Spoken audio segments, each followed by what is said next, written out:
Co obxectivo de solucionar os problemas que presenta actualmente esta praza, o Concello de Pontevedra presentará a finais de ano un novo proxecto de reforma. O obxectivo principal é mudar a fisionomía deste espazo para crear así unha praza máis aberta e atractiva. Hai unha boa parte da praza que cando chegamos a ela resulta inaccesível. É unha contradición. Estamos nun espazo que é a zona de esparcemento, a zona onde se pode esponxar este que é un dos barrios de máis densidade de poboación que hai en toda Galiza e, sin embargo, temos, pois, en certo modo, polo deseño da praza, cortadas as entradas.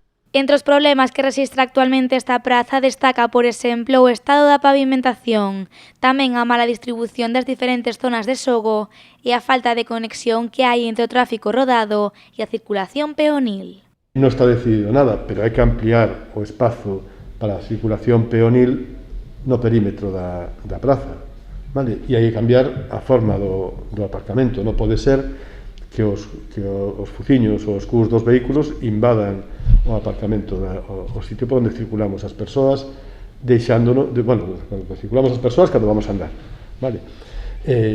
Deixándonos prácticamente sin espazo. Eso hai que cambiar. Non está decidido como, pero Pontevedra ten unhas solucións que ten demostrado que funcionan e que serán probablemente as que se apliquen nesta zona. E que teremos que redistribuir os usos da praza.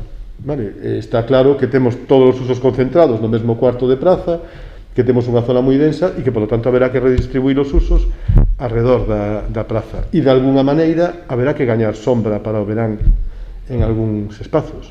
Coa intención de favorecer a actividade económica dos negocios da praza, o Concello estudará tamén a opción de reducir a zona de uso dos vehículos, algo que podería traer aparellado a eliminación do dobre sentido de circulación. Precisamos que se poida parar e que haxa zonas de aparcamento.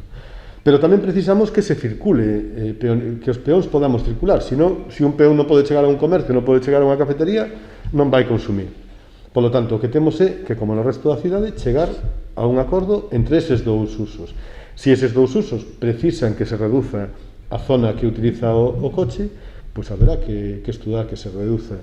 Por último, no interior da praza, o Concello tratará de modernizar as bocas de entrada ao aparcamento subterráneo e, posiblemente, elimine tamén o quiosco.